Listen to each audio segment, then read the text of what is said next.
Milicia triunfante. Conozcamos la vida de los santos.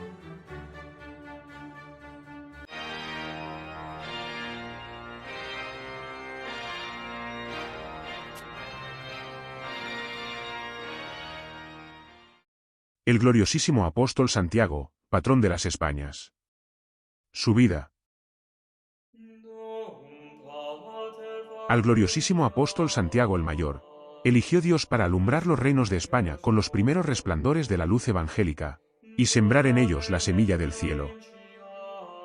Grande gloria suya es haber sido el primero de los 12 apóstoles, que triunfó de la muerte dando la vida por Cristo, y sellando así con su sangre la doctrina que predicaba. No se apagó con su muerte el amor y cariño grandes que Santiago tuvo a sus hijos de España. Antes puede afirmarse que desde el cielo se ha complacido en manifestarles este amor de modo singularísimo, y en forma tal, que no consta lo haya hecho otro ninguno de los 12 con las tierras que evangelizaron. Porque verdad histórica es que este intrépido apóstol, a manera de capitán y montando blanco caballo, no una sino muchas veces, ha peleado delante de los bizarros soldados españoles, para defenderlos y ampararlos, y para con ellos atacar, vencer y desbaratar a los poderosos ejércitos enemigos de su amada España. El apóstol Santiago, cuya fiesta celebra la Iglesia a 25 de julio, era hermano mayor de San Juan Evangelista. Su padre se llamaba Zebedeo y vivía a orillas del lago de Genesaret. El Evangelio nos lo presenta por primera vez ocupado con sus 2 hijos en los trabajos de la pesca. María Salomé, su madre, estaba emparentada con la Virgen María. Algunos han llegado a decir que era su hermana, lo cual no es cierto, ya que María Santísima fue hija única. No cabe duda, sin embargo, de que la familia de Santiago estaba unida a la de Jesús por los lazos de la sangre, y que este santo apóstol era pariente cercano del Salvador en cuanto a la carne. Por causa de este parentesco, llama el Evangelio repetidas veces a los hijos de Zebedeo, hermanos del Señor, frase que designaba entonces a los que eran meramente primos. La Iglesia le llama el mayor para distinguirlo de Santiago el menor hijo de Alfeo, y quizá también para señalar alguna excelencia y superioridad de nuestro santo respecto de su homónimo, puesto que el mismo Salvador se dignó darles a él y a su hermano Juan, mayor honra, distinguiéndolos de muy especial manera, en varias circunstancias de su vida terrenal. Refiere el evangelista San Marcos, que andando el Señor por la ribera del mar de Galilea, vio a los 2 hermanos, Santiago y Juan, que estaban en un navío con su padre, reparando las redes. A veces Jesús adelántase a sus discípulos sin aguardar a que le busquen, y así lo hizo con Santiago y Juan, porque él mismo, de por sí, los llamó para que le siguiesen y fuesen sus discípulos. Ellos se mostraron tan obedientes al divino llamamiento, que luego dieron de mano a todo, a su padre, a las redes, barca y ejercicio en que estaban ocupados, para ir en pos del Salvador. ¿Y cómo obrar de otro modo cuando es Dios mismo quien llama? Con todo eso, tanto las redes del mundo como los oficios u ocupaciones son muy de temer al tratarse de seguir la divina invitación. Y a veces más que nada, es temible la oposición de los propios padres y parientes. Zebedeo, en cambio, dejó que se fuesen sus hijos, y se quedó solo en la tarea. Algo debió costarle tamaño sacrificio, pero Jesús dispone de las almas como dueño soberano que es de ellas. Y por eso, los lazos de carne y sangre, las ternezas y arrullos humanos han de romperse y desoírse para atender solo la divina vocación, que en último término, orienta y define nuestra vida según la dirección que ha de llevarla a su plenitud como valor espiritual. Santiago y Juan, no bien oyeron la voz de Jesús, comprendieron que solo tras él, marcharían por buen camino, y sin pararse a filosofar sobre vanas teorías o humanas conveniencias, respondiéronle pronta y espontáneamente, aquí estamos Señor, a lo que mandes. El Señor mudó el nombre a los 2 nuevos apóstoles, llamólos Boanerges, que quiere decir hijos del trueno. Esta mudanza es digna de consideración, porque de todos los apóstoles, trocó Jesús el nombre a solo San Pedro, que había de ser cabeza de la Iglesia y piedra fundamental sobre la que se había de edificar, y a estos 2 hermanos cuya sonora voz había de conmover al mundo y convertirlo. Este sobrenombre no sustituyó al que tenían, como sucedió con Simón, sirvió solo para designar el fogoso natural de Santiago y Juan, cuyos arrebatos tuvo que corregir el Salvador alguna que otra vez, según consta en el Sagrado Evangelio. Cierto día, dice San Lucas, subía Jesús a Jerusalén para celebrar la Pascua. Estando ya cerca de la ciudad de Samaria, envió delante a algunos discípulos para que preparasen lo que había de comer. Los samaritanos no quisieron recibirlos. Santiago y Juan sintieron en el alma la injuria inferida a su divino Maestro. Movidos de celo y deseosos de vengarla, hubieran querido que las iras del cielo destruyesen al punto aquella ciudad. Señor, dijeron a Jesús, ¿quieres que hagamos bajar fuego del cielo y que abrase a toda esa gente? Estaba fuera del plan redentor aquella dureza, y solo les contestó, ¿no sabéis de qué espíritu sois? Esa natural fogosidad de Santiago y Juan se ordenó merced al impulso de las divinas inspiraciones, pero hasta su muerte justificó el sobrenombre de Boanerges. El Apocalipsis de San Juan, escrito entre relámpagos y truenos, es buena prueba de ello. Las sangrientas ejecuciones de los santos ángeles y las copas de oro llenas de implacable cólera amedrentan el ánimo, y por lo que a Santiago se refiere, España le venera como a esforzado e invicto capitán que siempre defendió a sus amados españoles, dándoles al mismo tiempo ejemplo de intrépido valor y arriesgado empuje. La familiaridad del Señor y el señalado cariño que mostraba a los dos hermanos fueron sin duda gran parte para moverlos a esperar lugar más notable entre los apóstoles. Y tomaron a su madre por mediadora, para que hiciese al Salvador la atrevida petición. María Salomé acercóse al Señor muy confiada, por ser un deudo y estar quizá acostumbrada a que le otorgase cuanto pedía. Y solicitó de Jesús nada menos que los dos preeminentes lugares de su reino. Manda que mis dos hijos se sienten uno a tu diestra y el otro a tu siniestra. No me lo puedes negar. Casi te obligan a ello el ser pariente nuestro, y el amarles a ellos dos con singular amor.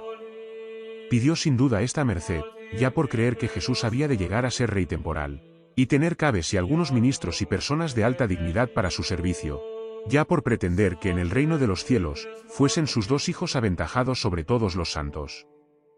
Sabía bien el divino Salvador que Santiago y Juan hablaban por boca de su madre. Por eso contestó, ¿no sabéis lo que pedís? ¿Podéis acaso beber mi cáliz? Habláis de gloria y no pensáis en lo que ha de precederla. El modo de alcanzar lo que deseáis no es acertado, pues queréis el triunfo antes de haber peleado y vencido, y pretendéis alcanzar por favor lo que no se da sino por merecimiento. Además, si pedís dignidad temporal, sabed que mi reino no es de este mundo, y si queréis la del cielo, menester será que la ganéis con padecimientos y quizá por la muerte. Pero a ellos nada los arredra. Son ambiciosos, es verdad, pero también animosos y esforzados. Espontáneamente contestan, sí, podemos. No obstante de esto, Jesús no les da lo que desean, porque ve que los mueve más la gloria propia que la divina. Bien sabe él, cuánto tendrán que padecer ambos, por eso les dice, en verdad beberéis el cáliz que yo beberé. Pero por lo que toca a la dignidad y preeminencia, remítelos a los eternos juicios de su Padre Celestial, diciéndoles, en cuanto a sentaros a mis diestra y siniestra, no me toca a mí el dároslo. Eso será para aquellos a quienes mi Padre lo ha destinado. Los demás apóstoles, que tenían el corazón lleno de idénticos deseos, se indignaron contra Santiago y Juan, al oírles pedir los primeros lugares. Faltábales luz para conocerse y corregirse, si bien la tenían sobrada para amonestar a sus compañeros más atrevidos que ellos. No tardó en sorprenderles el divino Maestro, cuando disputaban entre sí, sobre quién de ellos tendría el primer lugar. El Señor les dijo, quien quisiere hacerse mayor entre vosotros, ha de ser vuestro criado, y quien quisiere ser el primero, debe hacerse siervo de todos. Porque aún el Hijo del Hombre no vino a que le sirviesen, sino a servir, y a dar su vida por la redención de muchos. Lección que pone a la caridad como pórtico para la gloria. Estas ambiciones y defectos de los apóstoles fueron desapareciendo poco a poco. La mudanza se obró en ellos merced a las enseñanzas y ejemplos del Señor, y a la efusión de los dones del Espíritu Santo. De donde podemos colegir que si bien Dios no exige que seamos perfectos desde los principios, quiere que paso a paso adelantemos en la virtud. En varias circunstancias de su vida pública dio a entender el divino Salvador, que después de Pedro, eran Santiago y Juan sus más íntimos amigos. Cuando resucitó a la hija de Jairo, jefe de la sinagoga, quiso el Señor que solamente esos tres apóstoles fuesen testigos de su divino poder. Cuando se transfiguró en el monte Tabor, solo Pedro, Santiago y Juan, tuvieron el privilegio y la dicha de contemplar la gloria del Redentor. Finalmente, cuando llegada la víspera de su muerte, se retiró Jesús al huerto de Getsemaní, para orar a su eterno Padre y padecer las angustias de su agonía, solo llevó consigo a los tres predilectos, para que solo ellos fuesen confidentes de sus mortales aflicciones y testigos de sus misteriosos desmayos. Aún vivía por entonces la madre del Salvador, y residía en Jerusalén, en casa de su hijo adoptivo San Juan, hermano de Santiago. Jesús la dejaba aún en el mundo, para que fuese guía y sostén de la naciente iglesia. Llegado el apóstol Santiago a Zaragoza, salió una noche con sus discípulos a orillas del río Ebro para orar. Estando allí, oyó de pronto en el aire un suave concierto de voces que cantaban. Era un cortejo de innumerables ángeles que acompañaban a su gloriosa reina. Traían una columna o pilar de jaspe, sobre la que se tenía en pie Nuestra Señora. Venía la Divina Madre a retemplar los ánimos del discípulo. Conocióla al punto el santo apóstol, y lleno de alegría postróse para reverenciarla. Díjole entonces la Virgen María: Santiago, hijo mío, quiere el Señor que le labres en este lugar un templo que lleve mi nombre. Yo sé que España ha de ser muy devota mía y me amará con fervor. Desde ahora seré su especial protectora y abogada. El santo apóstol hizo con gran diligencia lo que del cielo le había sido mandado, y edificó la santa capilla de Nuestra Señora del Pilar, así llamada por haber quedado en ella la columna de jaspe sobre la cual apareció la Virgen. Concluida la obra del templo, Santiago puso sobre el mismo pilar una estatua de la Virgen María. Andando los años, la primitiva iglesia fue reemplazada por una suntuosísima basílica. La Virgen del Pilar no ha cesado de derramar bendiciones sobre sus hijos los españoles. En su profunda fe, inconmovible como una roca, halló siempre el indómito y noble pueblo español la audacia y firmeza que lo empujaron a sus gloriosos destinos. Audacia y firmeza que hacen de cada hombre un héroe. Zaragoza debe a su Virgen del Pilar los gloriosos timbres que la ennoblecen. No se sabe el tiempo que estuvo en España el santo apóstol. Lo cierto es que se hallaba de vuelta en Jerusalén el año 42, a poco de haber restaurado Agripa el reino de su abuelo Herodes el Grande. Las adulaciones y cortesanías con que Agripa consiguiera adueñarse del ánimo de los emperadores Calígula y Claudio, le habían logrado aquel favor. El día 24 de enero del año 41, el tribuno Quereas asesinó a Calígula, patrocinador de Agripa. Este, que se hallaba entonces en Roma, intervino para que el Senado nombrase emperador a Claudio, tío del difunto.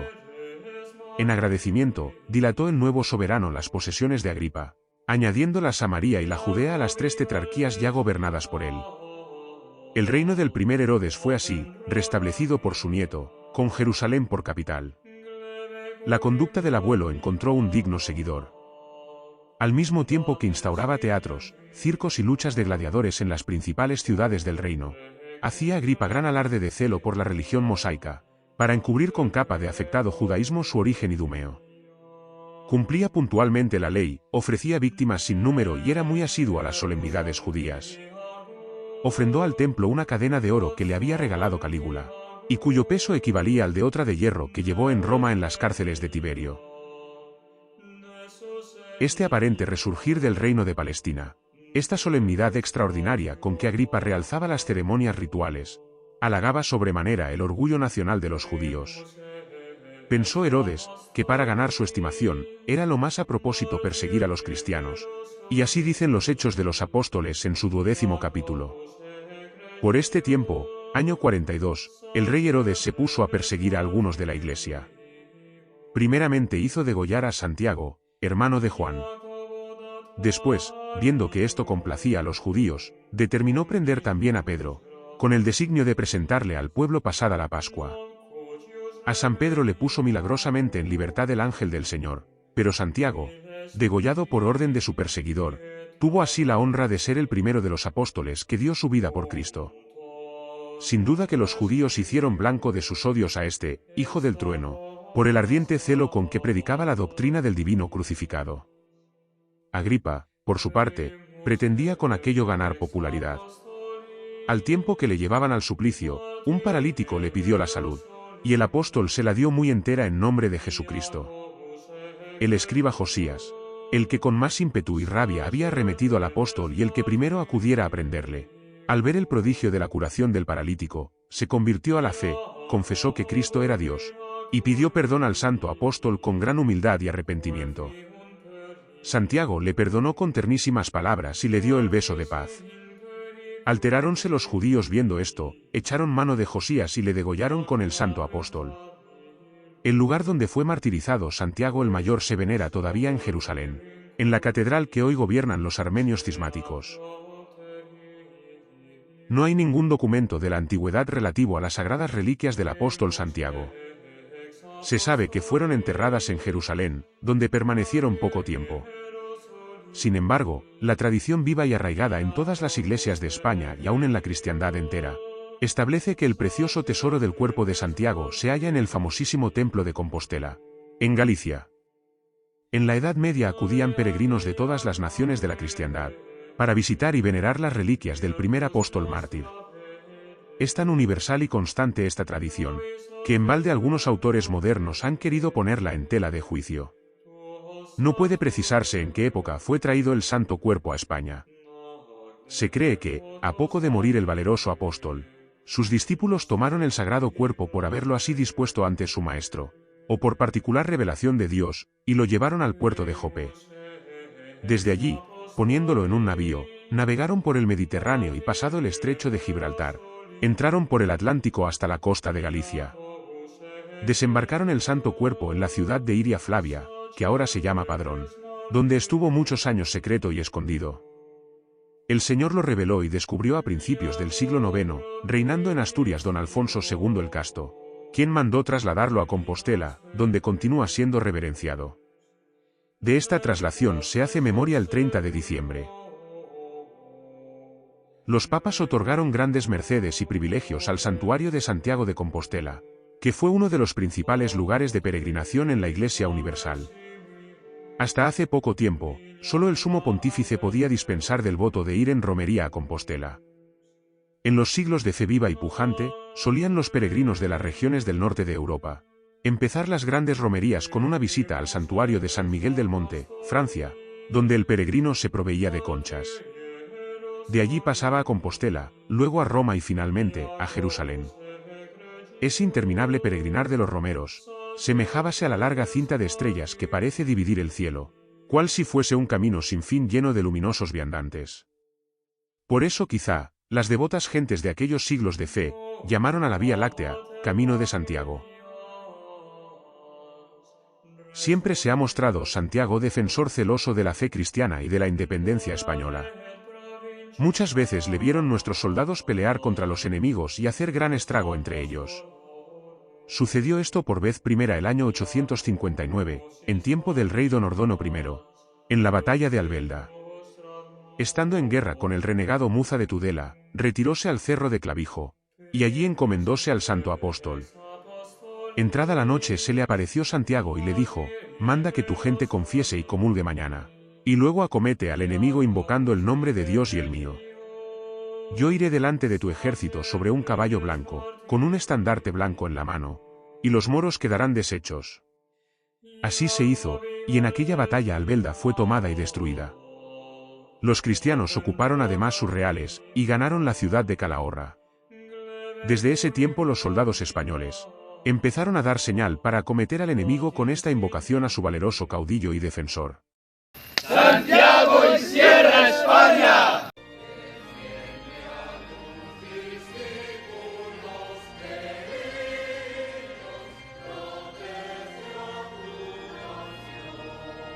Dos banderas, al maiorem Dei gloriam.